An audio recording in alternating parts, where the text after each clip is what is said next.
हाय मेरी बच्ची को कोई बचाओ। माजी ऐसा मत करो, माजी मेरी बच्ची को बचा लीजिए, वो बहुत छोटी है, अभी कुछ नहीं समझती, आगे खतरनाक मगरमच्छ है जो उसे कच्चा निकल जाएगा। अरे तेरी भी बला टलेगी और मेरी भी, और तू इसी लायक है।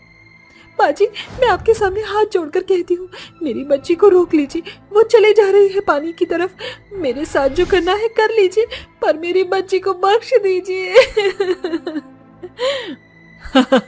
ये सही है, तेरे आते ही मेरे घर में जो हुआ है ना, उसके लिए सिर्फ तू ही जिम्मेदार है, यही होना चाहिए तेरे साथ। महिमा अपनी 1 साल की बेटी प्रिया के लिए बहुत गिड़गिड़ाती है, पर उसकी सास एक नहीं सुनती। वो छोटी सी बच्ची घुटने चलते चलते मगरमच्छ वाली नदी के किनारे लगभग आ ही गई थी। क्या होगा? क्या मीनाक्षी का दिल अपनी बहू के आंसू देखकर पसीजेगा? क्या वो अपने पोती को मगरमच्छ के हवाले कर देगी? आखिर मीनाक्षी ऐसा क्यों कर रही थी? इतना बुरा बर्ताव तो आजकल किसी सास ने अपनी बहू और पोती के साथ नहीं किया था।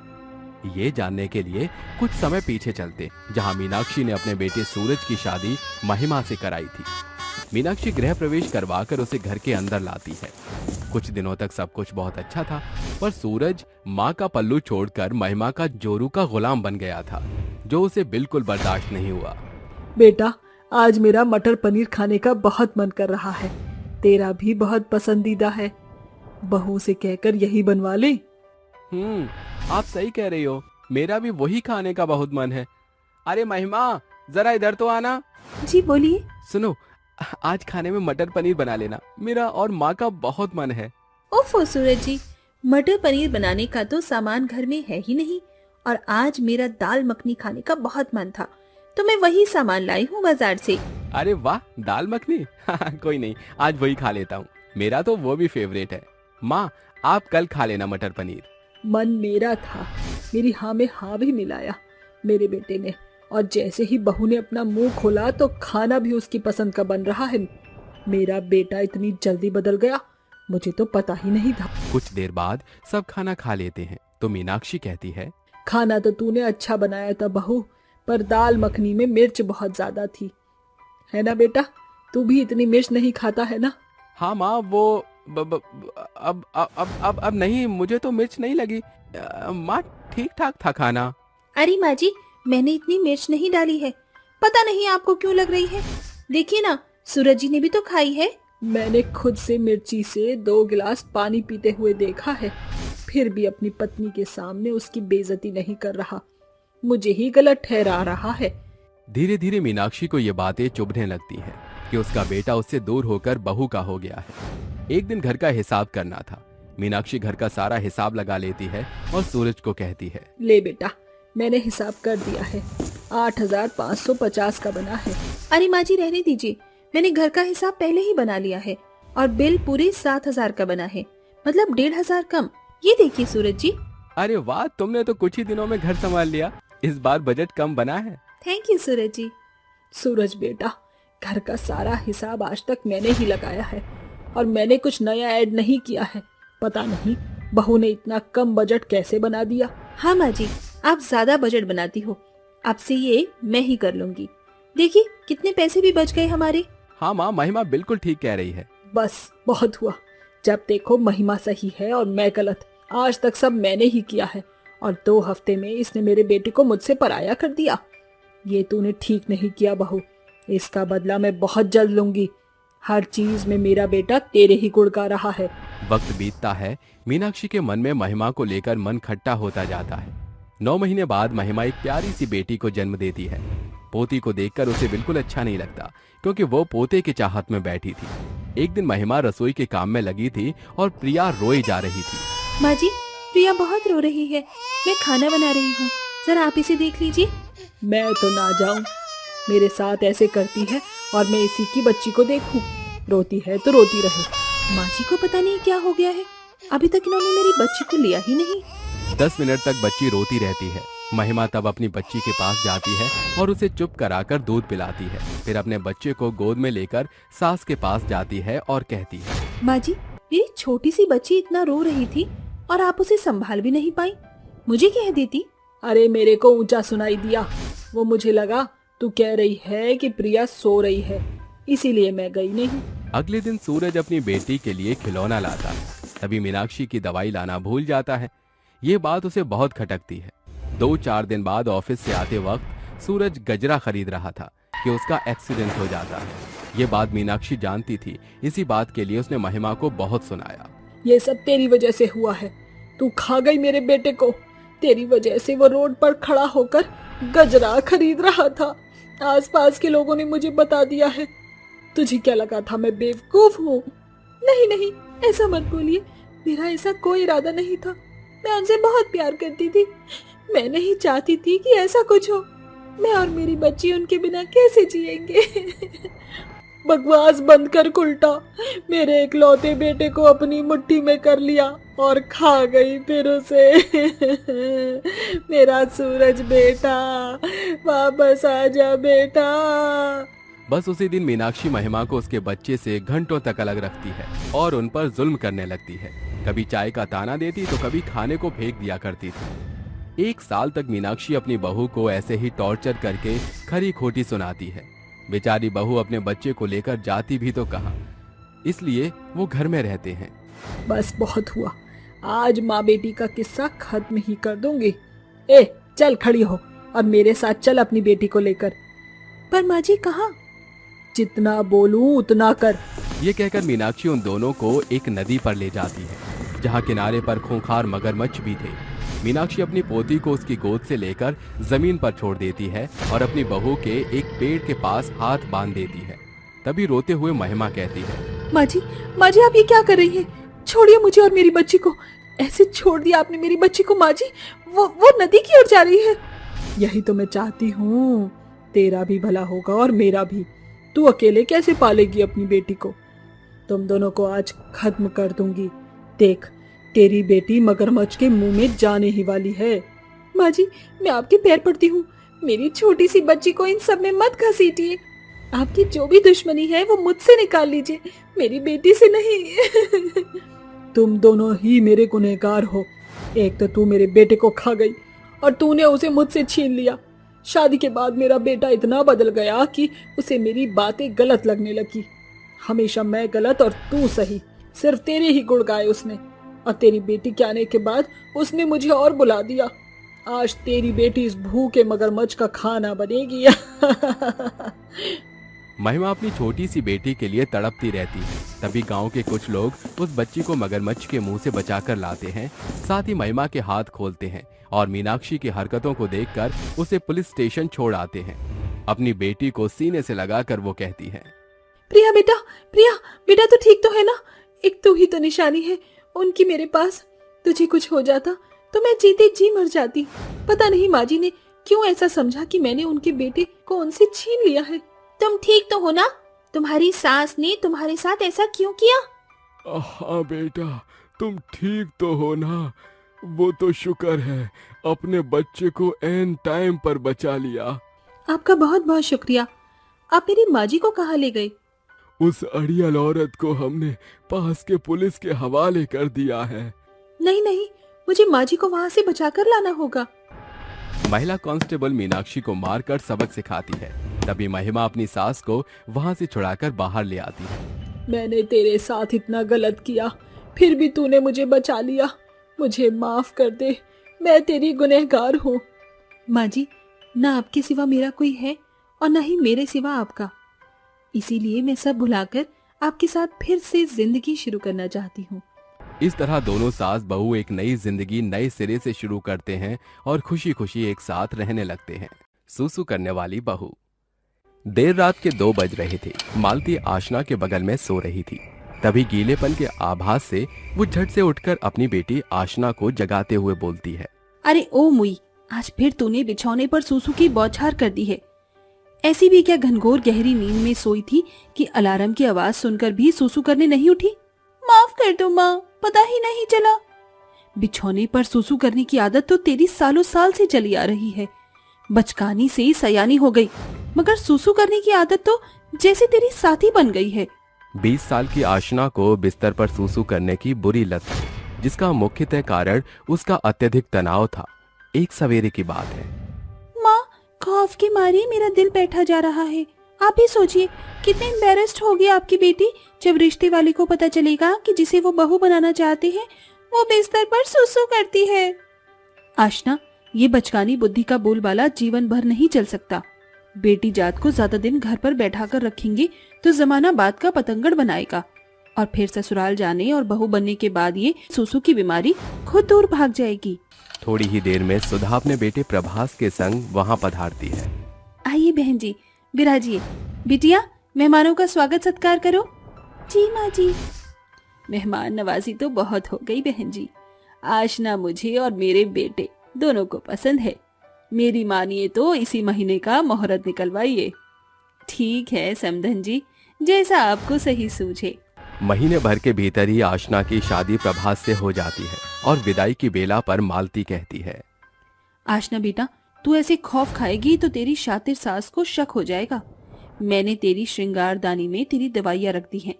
तू बस रात के पहर कोई भी पेय पदार्थ पी कर मत सोना। और हाँ, 12 और 3 बजे के अंतराल में अलार्म लगाकर उठकर सूसू करके सो जाना। समधन जी, अगर माँ बेटी के बीच का बोल बच्चन हो गया हो तो बहुरानी की विदाई कीजिए। बाराती भी बोर हो गए हैं। बस हो गया समधन जी, बेटी को ससुराल की सीख दे रही थी। मालती अपनी बेटी की विदाई कर देती है और यहाँ से शुरू होता है आशना के ससुराल का सफर। शादी के सप्ताह भर तो सब कुछ बेहतर चलता है। आशना प्रत्येक रात को दोपहर उठकर बाथरूम जाती। हमेशा की तरह आज भी उसने रात 3 बजे का अलार्म सेट किया था, लेकिन बदकिस्मती से नींद से मादी आशना के हाथों अलार्म घड़ी टेबल से गिरकर टूट जाती है। तभी 3 बजते आशना बिस्तर पर सूसू कर देती है। अरे, ये अचानक बरसात की फुहार कैसे बरस रही है? मैं तो अपने बिस्तर पर सोया था। उसी पल चिन प्रभास की आंख खुल जाती है और वो आशना के इर्द गिर्द का बिछौना सराबोर देख समझ जाता है कि उसने बिस्तर पर सूसू कर दिया है। वो झटपट से उसे झकझोर कर जगाता है। आशना, आशना, उठो! ये क्या करामात की है तुमने? सारे बिस्तर को सूसू के सैलाब में बदल दिया। ये हैरत अंगेज हरकत तुम्हें शोभा देती है क्या? पति की फटकार सुनकर आशना सहम जाती है। साथ ही उसका सारा शरीर पसीने से सराबोर हो जाता है। प्रभास, पता नहीं ये कैसे हो गया। मैंने घड़ी में अलार्म भी लगाया था, मगर मेरे सूसू करने की खबर सासू माँ को मत देना, वरना मुझे बेहद शर्मसार होना पड़ेगा। आशना की आंखों में भरे आंसू और बोलचाल में बड़ी हिचक देखकर प्रभास उसे सांत्वना देते हुए समझाता है। आशना, शांत हो जाओ। मैंने अपनी सूझबूझ का सहारा लेकर तुम्हें कितनी खरी खोटी सुना दी। हम कल ही डॉक्टर से तुम्हारे बिस्तर पर सूसू करने की बीमारी पर सलाह मशविरा कर लेंगे। अगली सुबह प्रभास आशना को लेकर अस्पताल आता है, जहां डॉक्टर बोलता है, देखिए, जितने भी जांच पड़ताल हुए उससे ये साफ तौर से साझा हो चुका है कि आपकी बेबी को नॉक्टर्नल एर्नोसिस नामक बीमारी है, जिससे ग्रसित वयस्क अक्सर बिस्तर पर सूसू कर देते हैं, जिसका मुख्य कारण महिला वयस्क का अत्यधिक तनाव, असंतुलित खानपान या साधारणतः संक्रमण है। ऐसे में पति होने के नाते आप इनका प्रोत्साहन बनिए, तभी ये तनाव से बाहर निकल सकती हैं। साथ ही इन्हें मीठा, ठंडा, खट्टा फल इत्यादि से दूरी साधनी होगी। डॉक्टर की सलाह के साथ दोनों दंपत्ति घर लौट आते हैं। अब प्रत्येक सप्ताह प्रभास आशना को डॉक्टर के पास लाकर उसका उम्दा तौर से चेकअप कराता। एक सवेरे सुधा उन्हें टोकते हुए कहती है, मैं देख रही हूँ पिछले कुछ सप्ताहों से तुम दोनों मियाँ बीवी कहीं जाते हो। माँ, हम दोनों सिर्फ सैर के लिए बाहर जाते हैं, कोई खास बात नहीं। ये बोलकर प्रभास अपनी पत्नी को लेकर अस्पताल चला जाता है और सुधा भौहें ऊंची किए दांतों तले उंगली सफाती हुई कहती है, ये सैर सपाटा सप्ताह भर में सिर्फ एक दफा ही क्यों? इन दोनों दंपत्ति के बीच कोई तो खिचड़ी पक रही है। थोड़ी देर बाद रात का घनघोर अंधेरा घिर जाता है। दरवाजे पर खड़ी आशना को देखकर सुधा कहती है, बहू, प्रभास की बाढ़ होने का कोई फायदा नहीं। सांझ को ही उसने फोन पर खबर दी थी कि काम बढ़ने के कारण आज वो देर रात दफ्तर में ही रुकेगा, कल भोर को आएगा। इसीलिए आज हम सास बहू एक बिस्तर पर सोएंगे। ये सुनकर आशना के चेहरे पर चिंता की अनेकों रेखाएं उभर आती हैं। तभी सुधा कहती है, बहू, फ्रिज में मटका कुल्फी रखी होगी, देख मौका भी है और दस्तूर भी। क्यों ना आज हम दोनों सास बहू मिलकर कुल्फी का लुत्फ उठाएं। मगर माँ जी।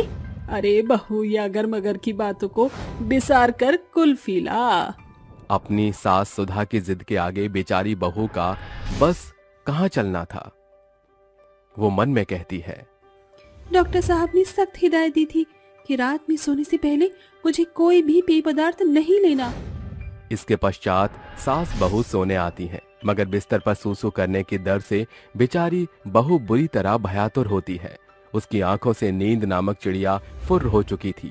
देर रात बहू को जागते देख सुधा कहती है, अरे बहू, ये इतनी रात तक तू रात जगे क्यों कर रही है? अरे अब तक तो उल्लू और चमगादड़ की सेना भी सो चुकी होगी, तू भी सो जा। सास के स्वर शब्द सुनकर डरी सहमी बहू सोने का ढोंग करती है, मगर चंद पलों में वो सचमुच में नींद की गहराइयों में गोते लगाने लगती है और एक बार फिर आशना पूरे बिस्तर को सूसू से सराबोर कर देती है। अरे ये जेठ का महीना इतनी जल्दी सावन भादों में कैसे बदल गया? लगता है बाढ़ में बिस्तर बिछौना भी सराबोर हो गया। अचानक सुधा की नींद खुलती है और वो दांत पीसते हुए कहती है, अच्छा, तो ये झरने का झरोका यहाँ से फूट रहा था। बेड़ा गर्क हो इस बेबाक बहू का। अरे जाग, वरना तेरे सुसु के सोतों से सारा घर बार जलमग्न हो जाएगा। सास की आवाज सुनकर आशना उठ खड़ी होती है। तभी दरवाजे का डोरबेल बजता है और प्रभास अंदर आता है। माँ, क्या बात है? आपके चेहरे का हाव भाव इतना हैरत अंगेज क्यों है? अरे बेटा, बदकिस्मती से हमारे नसीब में बिस्तर पर सुसु करने वाली बेशरम बहू बन गई है। अरे सयाने पहाड़ों पर बचकानी बच्चों की नाई बिस्तर पर सुसु करना इसे शोभा देता है क्या? सास के ताने सुनकर आशना बिलख बिलख कर रोने लगती है। माँ, आपकी बेहिसाब बातों से बेचारी आशना कितनी शर्मसार हो रही है। तनाव के चलते उसकी ये बीमारी बढ़ रही थी। मैं उसका भरसक इलाज करवा रहा हूँ। एक सास होकर आप अपनी बहू को व्यंग्यता का पात्र बना रही हैं। इसका मतलब तू इसकी सुसु करने वाली बीमारी से वाकिफ है? हाँ माँ, मैं सब कुछ जानता हूँ। शादी के कुछ दिन के बाद ही मुझे आशना की सुसु करने वाली बीमारी के बारे में पता चला था। उसके बाद फिर मैंने इसका इलाज भी शुरू करवा दिया है। आशना कुछ दिन में ठीक हो जाएगी, पर आप इस तरह आशना को शर्मिंदा करना बंद करिए। और आप भी तो एक औरत हैं। अगर आप आशना की जगह होती तो क्या करती? बहू, अपनी इस निर्बुद्धि निराशास को माफ कर दे। मैंने ये सोचा ही नहीं कि इस हैरत अंगेज हरकत से तू खुद भी बेहद शर्मिंदा है। तेरी सास तेरे साथ है बहू। देखना, बहुत जल्दी तेरे बिस्तर पर सुसु करने की बुरी बीमारी खत्म हो जाएगी। शुक्रिया सासू माँ, आपके विश्वास और प्रभास जी के साथ से मैं बिस्तर पर सुसु करने की बीमारी को हरा कर रहूंगी। पति के प्यार और सास के सहयोग से कुछ ही सप्ताह बाद आशना को बिस्तर पर बाथरूम करने की बीमारी से निजात पाकर अपनी सास की आस पर खरी उतरती है। आज आशना आम बहुओं की तरह आदर्श बहू बनकर ससुराल की बागडोर को बखूबी संभाल रही है। अब शगुनी बहू। वीरपुर गांव में रहने वाली शारदा का इकलौता बेटा था मानव। शारदा की देवरानी थी शीला, जो बेहद ही रूढ़िवादी सोच की औरत थी। वो अपनी दबी कुचली सोच से अक्सर शारदा के कान भरने का काम करती थी। चारों ओर चहल पहल मची हुई थी, क्योंकि आज शारदा के बेटे मानव की सगाई भार्गवी की बेटी लक्ष्मी के साथ होने वाली थी। जैसे ही लक्ष्मी बैंक्वेट हॉल में पहुंचती है कि एकाएक बिजली कट जाती है। इसी बीच शीला कटाक्ष बातों का कहर ढाती हुई कहती है, राम राम राम, ये कैसी अपशगुनी बहू तलाशी है आपने बड़ी पहुंचाई, जिसके काले कदमों से बैंक्वेट हॉल में बदहाली छा गई थी। इस बात पर शारदा शीला को टोकते हुए कहती है, ये कैसी बातें करती हो? शगुन अपशगुन जैसा कुछ भी नहीं होता। शारदा लीला की पुरानी सोच को साइड में रखकर सगाई की रस्मों को शुरू करती है, जिसके बाद अचानक शारदा के पति गजोधर को दिल का दौरा पड़ता है। क्या हुआ आपको? आप ठीक तो हैं? गहरी सांस लीजिए। मौके का फायदा उठाकर शीला एक बार फिर मंथराई के मन से कहती है, दो ही पलों में दो बड़ी भारी दुर्घटनाएं। अरे ये अपशगुन नहीं तो और क्या है बड़ी भौजाई। मेरी बात मानो तो इसी पल ये रिश्ता तोड़ दो। मुझे इस लड़की के नक्षत्र और इसकी दशा कुछ ठीक नहीं जान पड़ती। शीला की भली बुरी बातें लक्ष्मी के भीतर सनसनी मचाकर रख देती हैं और वो मन में कहती है, हे ईश्वर, मेरे दामन पर लगा ये अपशगुन का दाग धो दे प्रभु, वरना। एकाएक जमीन पर औंधे मुंह पड़ा गजोधर अपने पैरों पर दृढ़ खड़ा हो जाता है, जैसे मानो आसमान में रहने वाले ईश्वर ने लक्ष्मी के मन की मुराद सुनकर पूरा कर दिया हो। इस पर मानव लक्ष्मी का साथ देते हुए कहता है, क्यों शीला चाची, अब आपके पास कोई शब्द नहीं कहने को। ये शगुन अपशगुन जैसी मान्यताओं को बढ़ावा देकर क्यों आप समाज में लड़कियों का जीना दुश्वार करती हैं? मानव के मुंह से इतना कुछ सुनकर सन की शीला पैर पटकते हुए वहां से 9-2-11 हो जाती है। सगाई के कुछ ही दिनों बाद मानव और लक्ष्मी शादी के बंधन में बंध जाते हैं और मानवी ससुराल की चौखट पर कदम रखती है। लक्ष्मी बहू, चावल की कलश को अपने शुभ कदमों से बिखेर कर गृह प्रवेश करो। लक्ष्मी पांव आगे बढ़ाकर जैसे ही कलश को पैर लगाती है, दूर जाकर शारदा के सिर पर लग जाता है, जिसके साथ उसके सिर लहूलुहान हो जाता है। आई माँ! अरे रे रे, बेड़ा गर्क हो इस अपशगुनी का। अभी तो ससुराल में पाँव पड़े भी नहीं और बेचारी बड़ी भौजाई का कपार फोड़ दिया। शारदा पूरी तरह से शीला की बातों में आकर इस बार मानो घायल शेरनी बन जाती है और अपनी नई नवेली बहू को झड़पते हुए कहती है, अरे तेरी आंखें हैं कि बटन, मेरा खून बहाकर किस बात का बदला निकाला है तूने? सास का बदला स्वर बहू बनकर आई लक्ष्मी के मन में घर कर जाता है। फिर सभी औरतें भी उसे अपशगुनी होने के अलग अलग ताने देकर चलती बनती हैं। अगली सुबह मानव काम पर रवाना होने को रुख करता है। माँ, मैं चलता हूँ। शाम को शारदा के पास एक फोन कॉल आता है और बौखलाकर अपनी बहू पर बरसते हुए वो कहती है, अरे ओ कुलक्षणी, अपशगुनी, कहाँ मर गई? नीचे आ। लक्ष्मी दौड़कर अपनी सास के पास आती है और लड़खड़ाती जुबान से कहती है, क्या हुआ माँ जी, आप इतनी उखड़ी हुई क्यों लग रही हैं? हरामजादी, जब से तेरे कदम घर में पड़े हैं, एक न एक अपशगुन हुए जा रहा है। मेरा बेटा अस्पताल में है, वो जिंदगी और मौत के बीच जूझ रहा है। मैं कहती हूँ निकल जा मेरे घर से। शारदा बेरहमी से बहू के बाल पकड़कर उसे घसीटते हुए बाहर निकालने लगती है। तभी मानव बैसाखी के सहारे घर लौट कर आता है। माँ, अरे बाल छोड़िए लक्ष्मी के। अरे बेटा, तू नहीं जानता, ये सचमुच अपशगुनी है। जाने क्या सोचकर इसकी डायन माँ ने इस कुलक्षणी का नाम लक्ष्मी धरा। अरे ये मेरे घर को खा जाएगी, मैं इसे अपने घर की खुशियां खाने नहीं दूंगी। माँ, आप ये दकियानूसी बातें कर रही हैं? लक्ष्मी हाथ जोड़कर रोती बिलखती हुई अपनी सास के कदमों में गिरकर कहती है, माँ जी, मुझे घर से मत निकालिए। मेरे माँ बाबूजी ये सदमा बर्दाश्त नहीं कर पाएंगे, वो मर जाएंगे। एक बेटी की डोली उसके मायके से उड़ती है, मगर उसकी अर्थी उसके ससुराल से। मुझे मार डालिए, मगर जाने को ना कहिए। मैं कुछ नहीं मांगूंगी, एक कोने में पड़ी रहूंगी। मैं तुझे इस घर में एक ही शर्त पर रहने दूंगी कि आज से तू मेरे बेटे के आसपास भी नहीं भटकेगी। बोल, मंजूर है? मुझे आपकी हर शर्त मंजूर है, बस मुझे ससुराल की चौखट लांघने को मत कहिए। शारदा पूरी तरह से शीला के बढ़ावे में आ चुकी थी, जिससे उसे अपनी बहू अब और अपशगुनी जान पड़ती थी। बेटे और बहू के जाते ही शारदा खुद से कहती है, ससुराल का शासन किसे कहते हैं, ये मैं इस अपशगुनी को एहसास कराऊंगी। खुद ब खुद मेरा घर छोड़कर चली जाएगी। तड़के भोर शारदा जमीन पर सोई लक्ष्मी के मुंह पर एकदम ठंडा पानी उड़ेलकर लात लगाकर उठाती हुई कहती है, अरे ओ मनहूस कुलक्षणी बहू, चल सूर्योदय से पहले सारा काम निपटा दे, और याद रहे अपनी अपशगुनी सूरत घूंघट की आड़ से बाहर मत पड़ने दियो। लक्ष्मी ढहकती हुई कामकाज खत्म कर देती है और तभी गजोदर को खाते वक्त जोरदार बेचैनी होती है। शारदा, अरे शारदा। अजी, अजी क्या हो गया आपको? लक्ष्मी झटपट गजोदर की छाती पर हाथ धरकर कहती है, बाबूजी, लंबी लंबी सांसें लीजिए। अरे कुलक्षणी, तू अपनी ये मनहूस परछाई लेकर दूर हट मेरे पति से। थोड़ी देर में घर में डॉक्टर हाजिर होता है और गजोदर की जांच पड़ताल करके कहता है, डॉक्टर, बाबूजी को क्या हुआ था? अरे अपशगुनी, तू हट परे। तेरी ही सूरत देखकर मेरे पति पर ग्रह का चक्र मंडराने लगा होगा। देखिए, इन्हें पैनिक अटैक आया था। वो तो शुक्र है कि सही समय पर आपकी इस बहू ने, जिसे आप अपशगुनी कह रही है, उन्होंने अगर इनके चेस्ट पेन पर अपना पैंतरा ना आजमाया होता तो शायद आज मिस्टर गजोदर आंखें मूंद चुके होते। डॉक्टर की बात शारदा की भटक खोलने ही वाला था कि शीला कहती है, अरे शारदा भौजाई, ये डॉक्टर लोग तो कुछ भी चोचलेबाजी करते हैं। ये क्या ग्रहों की चाल और नक्षत्र के बारे में बताएंगे? याद नहीं, सगाई में रोशनी का बुझना, जेठ जी का औंधे मुंह जमीन पर गिर जाना और मानव बितवा का बैसाखी पकड़ना, और तो और आज ये किस्सा बहुरानी के अपशगुनी होने की बात को एकदम पुख्ता तौर से पूरा कर रहा है। ये सुनकर लक्ष्मी की आंखों से टप टप आंसू बरस पड़ते हैं।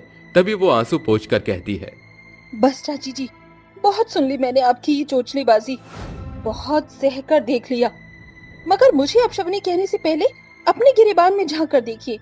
ब्याह के तुरंत बाद ही चाचा जी चले गए। मेरा तो सुहाग आबाद है और मैं कोई बांझ पखेरू भी नहीं, मगर आपने तो सब कुछ खो दिया है। और असल मायने में अपशगुनी कौन हुआ, मैं कि आप? ये सुनकर गुस्से से तिलमिलाई शीला आगे बढ़कर जैसे ही उस पर हाथ उठाती है तभी शारदा बीच में आकर कहती है, बहू सही कह रही है शीला, दूसरों की बेटियों पर दोष लगाना बहुत आसान है। सोचो शीला, अगर यही अपशगुनी का बुरा बर्ताव तुम्हारी कोख से जन्मी बेटी के संग होता तो कितना कलेजा दुखता। मैंने तुम्हारी बहकी बातों में आकर इन दबी कुचली बातों पर भरोसा किया। शगुन अपशगुन जैसा कुछ नहीं होता, ये सिर्फ हमारी सोच का असर है। बहू, अपनी सास को माफ कर दे। लक्ष्मी की बात न सिर्फ उसकी सास शारदा बल्कि सदियों पुरानी कुरीति में जकड़ी शीला को भी बदल कर रख देती है। उस रोज शीला जैसे ही अपनी सोच के साथ सदमे में साफ दिखाई पड़ रही थी और अंत के साथ शीला कहती है, बहू मुझे माफ कर दी। पुरानी रीति में पढ़कर ये सब कुछ सोचना स्वाभाविक है, मगर आज समझ आया ये शगुन अपशगुन की सोच, नजर और नजरिए की बात है। लक्ष्मी का एक कदम न सिर्फ उसे उसकी सही औकात दिखाता है बल्कि आस पड़ोस को भी उनकी सोच सही करके रख देता है। मॉडर्न सास की देसी बहू। अरे मैं तो अपनी बहू एकदम मॉडर्न लेकर आऊंगी।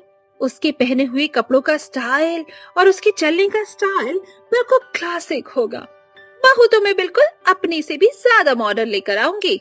हाँ हाँ क्यों नहीं, एक और मॉडर्न बहू इस घर में आ जाएगी। अरे तुम कम हो क्या जो अपनी जैसी लाना चाहती हो? क्या हमें सुखी से जीने नहीं दोगी? ओहो, मेरी जैसी मतलब कहना क्या चाहते हैं आप? क्या मैंने आप लोगों की खुशी छीन रखी है? मैं तो कहती हूँ जैसे दिल करे वैसे अपनी जिंदगी को जियो, लेकिन आप लोग हो कि मानते ही नहीं हो। अरे तुम एक मॉडर्न वाली जिंदगी जी रही हो तो हमें क्या जरूरत है? ऐसा कहकर सर्वेश वहाँ से चला जाता है, जिसके बाद संजना अपनी सहेलियों से कहती है, अरे अरे, इनकी तो मजाक करने की आदत है, इनकी बातों पर ध्यान मत दो। वैसे कविता, तेरी बेटी अमेरिका में जॉब करती है, तूने अपनी बेटी के लिए क्या सोचा है? अभी मैंने तो कुछ सोचा नहीं है, देखते हैं अगर कविता को कोई लड़का पसंद होगा तो वो हमें खुद बता देगी। ये बात भी ठीक है। और नीलम, आरती, अगर तुम्हारी कोई नजर में मॉडर्न लड़की हो तो मुझे जरूर बताना। हाँ हाँ क्यों नहीं, मैं तो खुद चाहती हूँ कि तुम्हारी बहू तुमसे भी ज्यादा मॉडर्न हो, तभी तो तुम दोनों की बन पाएगी। संजना अपनी सहेलियों से बात कर ही रही थी कि तभी अचानक से दरवाजे पर कोई दस्तक देता है, जिसके बाद संजना घर का दरवाजा खोलने के लिए जाती है। जैसे ही वे दरवाजा खोलती हैं, उसके सामने उसका बेटा एक लड़की के साथ शादी के जोड़े में खड़ा होता है, जिसे देखते ही संजना के पैरों तले जमीन खिसक जाती है और वो अपने बेटे अनुराग से पूछती है, अरे बेटा, ये सब क्या? कौन है ये लड़की जिसे तू अपने साथ लेकर आया है? माँ, ये प्राची है। मैं इससे बहुत प्यार करता हूँ और हमने शादी कर ली। अब से ये मेरी पत्नी है और मेरे साथ इसी घर में रहेगी। ऐसा कहकर अनुराग अपनी पत्नी प्राची को घर के अंदर ले आता है। घर में संजना की सभी सहेलियां बैठी होती हैं, जिन्हें देखकर प्राची उनसे कहती है, आप सभी लोगों को हमारी तरफ से प्रणाम। आशा करती हूँ कि आप सभी ठीक होंगे। प्राची को इस तरह बात करते हुए देख संजना की सभी दोस्त उसके ऊपर हंसने लगती हैं। तभी प्राची उनसे कहती है, अरे क्या हुआ? हम सब इतनी जोर जोर से क्यों हंस रही हो? क्या मन ने कोई बड़ा जोक मारा से? अरे नहीं नहीं, जॉब तो यहाँ तुम्हारी सास का बना है। अभी तो बहुत बोल रही थी कि मैं अपने बेटे अनुराग के लिए एकदम मॉडर्न लड़की लेकर आऊंगी, लेकिन तुम तो पूरी गांव की गवार हो। संजना की सभी दोस्त मिलकर प्राची का अपमान करती हैं, लेकिन प्राची ये उनकी बात समझ नहीं पाती, जिसके बाद संजना गुस्से से अपनी सभी दोस्तों को घर से जाने के लिए कह देती है। उनके जाते ही वो अपने बेटे से कहती है, बेटा, ये सब क्या है? कौन है ये गवार लड़की?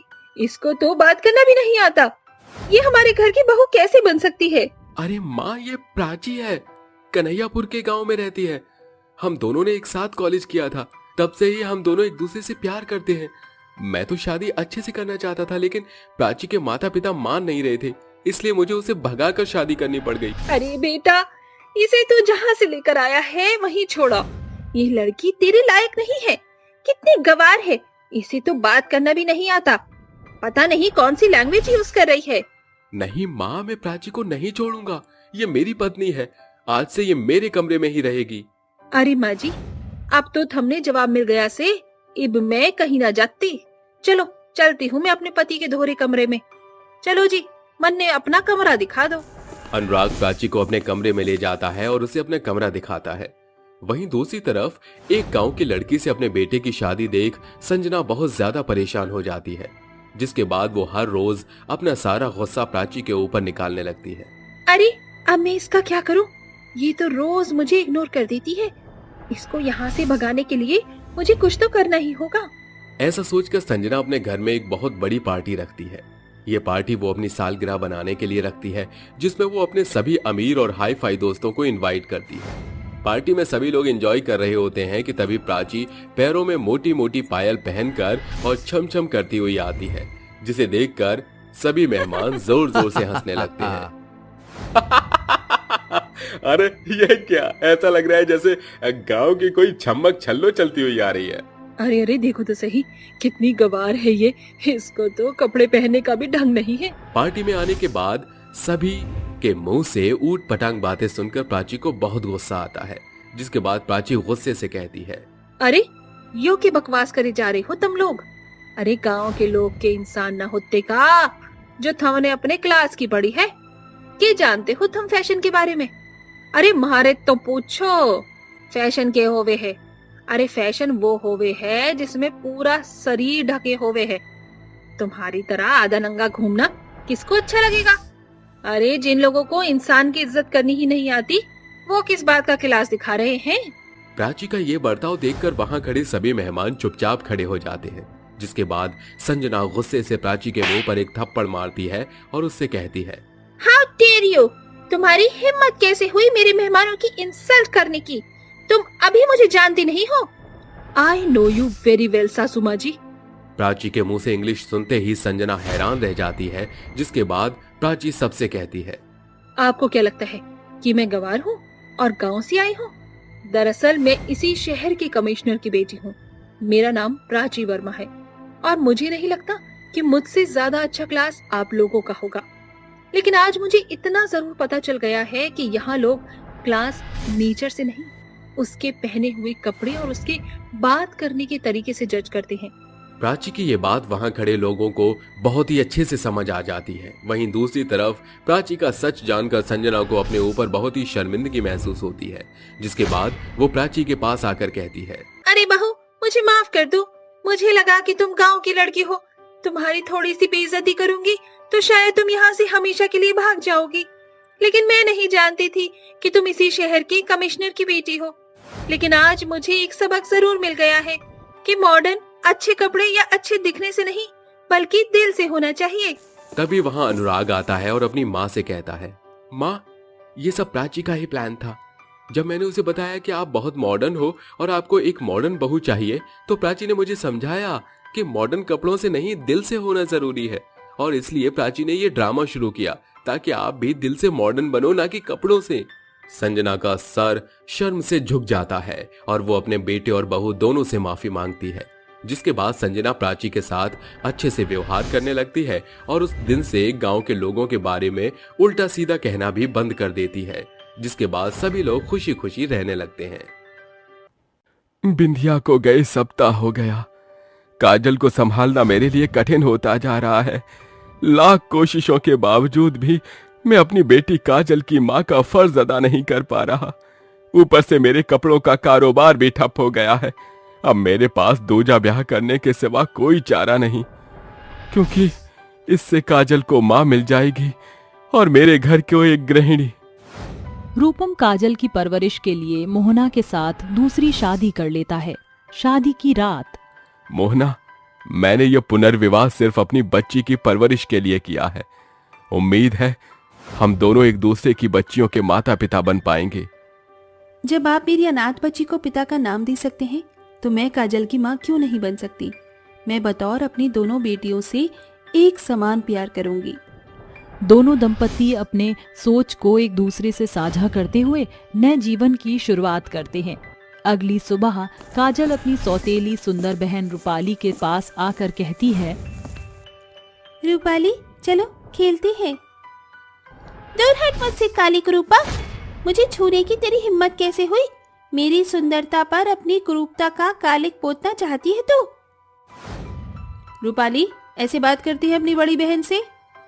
माँ, मैं इस कूड़े कीच को अपनी बड़ी बहन नहीं मानती, ये सिर्फ मेरी सौतेली बहन है। रूपाली रूखे अंदाज में काजल को कड़वे शब्द बोलकर वहां से चली जाती है। उसी रात माँ, आज मुझे आपके साथ सोना है। खबरदार, जो मेरी माँ के करीब भी आई तो कोयला खदान कहीं की। तेरी माँ तो मर गई है, ये मेरी माँ है। काजल रोते बिलखते अपने पिता के पास चली जाती है और मोहना रूपाली से कहती है, रूपाली, इतनी आतुरता भली नहीं बिटिया। वो काली कमली मुझे फूटी आंख नहीं सुहाती, मगर ये घर उसके पिता का है। अगर उसे पता चल गया कि हम दोनों माँ बेटी उस काली कोड़न से बैर रखते हैं तो हमारा दाना पानी उड़ जाएगा। अपना स्वार्थ साधने के लिए मुझे उस कोयला खदान से स्नेह का स्वांग रचना पड़ता है। इस तरह समय सप्ताहों के चरण में बदलते जाते हैं। एक सांझ घर लौटते वक्त दुर्भाग्यवश रूपम की दुर्घटना में जान चली जाती है, जिसके साथ सौतेली माँ बेटी का सताव शुरू होता है। अरे ओ काली कमली, पूरा घर फैला हुआ है और तू मजे से पलंग पर पसरी है। काम क्या तेरा मरा हुआ बाप करेगा? माँ, आप रूपाली की जैसे रूखे अंदाज में क्यों बात कर रही हैं? बंद करिए बचकानी बकैतियाँ, चलकर बर्तन चौका कर। अब तक सिर्फ तूने मोहना की ममता देखी है, गुस्सा नहीं। सौतेली माँ के खौफनाक स्वर शब्द से सहमी हुई काजल कामकाज करने लगती है। सुनो काली कुरूपा, कल से तू अपने पिता के कपड़ों के ठेले को लेकर कमाई करेगी, वरना तुझको घर से बाहर का रास्ता दिखाते मुझे जरा भी देर नहीं लगेगी। घर से बेघर होने की सोच से काजल अगले दिन से कपड़ों का ठेला लिए बाजार की ओर बढ़ने लगती है। सुंदर सुंदर फ्रॉक ले लो, आओ आओ बच्चों आओ, काकी कपड़े ले लो। कुछ देरी के बाद सवेरे से सांझ हो गई, अंधेरा भी घिरने वाला है, मगर अब तक एक भी कपड़ा नहीं बिका। ये कहते हुए काजल अपना ठेला बढ़ाने लगती है। तभी आसमान से घायल परिंदा उसके ठेले पर आ गिरता है। अरे, ये परिंदा तो घनघोर घायल है, क्या करूं? काजल पेड़ के पास पड़े घड़े से परिंदे को पानी पिलाकर जैसे ही उसे सहलाती है, एक तेजोमय प्रकाशन के संग परिंदा एक जादुई परी में बदल जाता है। सर पर ताज, हाथों में सुनहरी छड़ी, ये तो एक परी का पहरावा है। तुमने सही पहचाना, मैं परी रानी हूँ, इसीलिए कि तुम मेरे प्राण की रक्षक ठहरे हो। कहो, मैं ये आभार कैसे उतार सकती हूँ?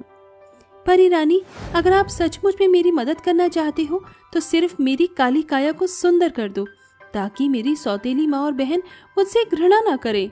परी रानी जादुई छड़ी घुमाकर 2 फ्रॉक, जिनमें से एक का रंग सुनहरा और दूजे का रंग लाल होता है, चकाचौंध होते हैं। उस फ्रॉक के इर्द गिर्द जड़े गोटे उसकी सुंदरता में 4 चांद लगा रहे थे।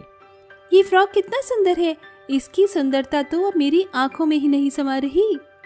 काजल, ये दोनों कोई साधारण फ्रॉक नहीं, बल्कि जादुई इच्छा पूर्ति फ्रॉक है।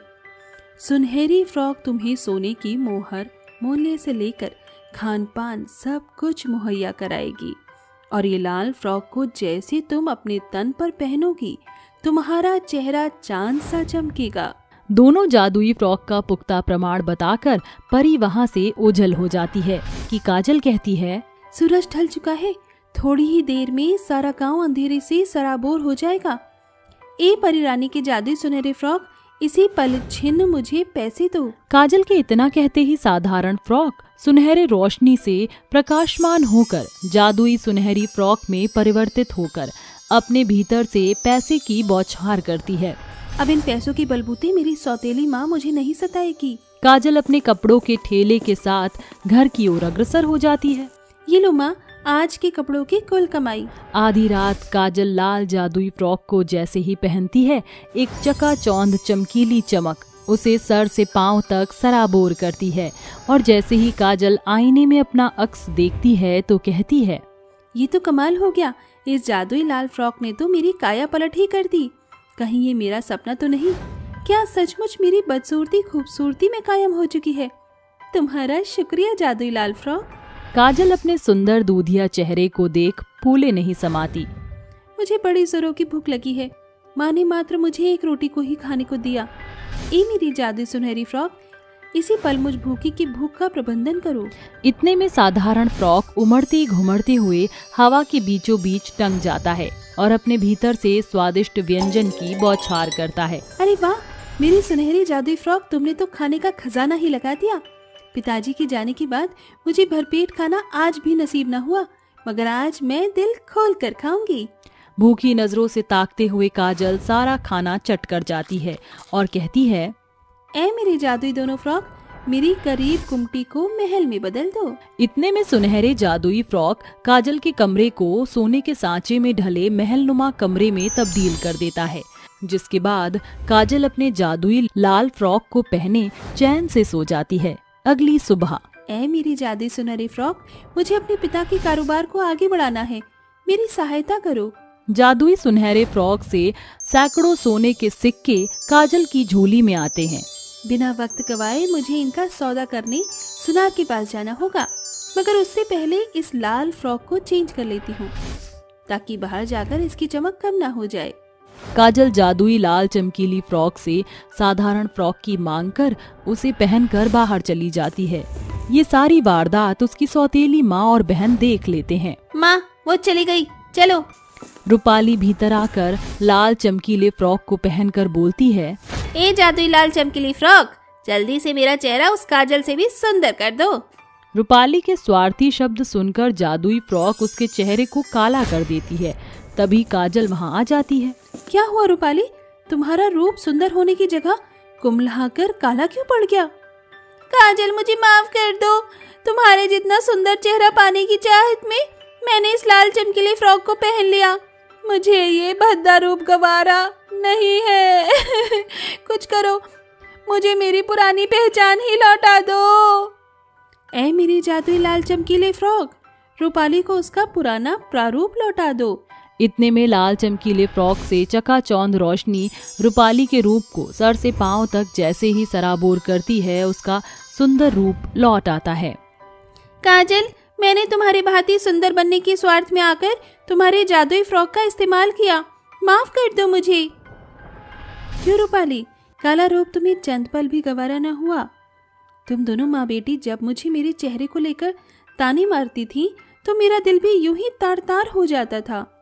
काजल की कड़वी बातों से स्वार्थी सौतेली माँ बेटी का सिर नीचे झुक जाता है, जिसके बाद वह अपने बुरे रवैया में सुधार ले आती है और काजल का जीवन जादुई फ्रॉक की बदौलत फर्श से अर्श पर पहुंच जाता है।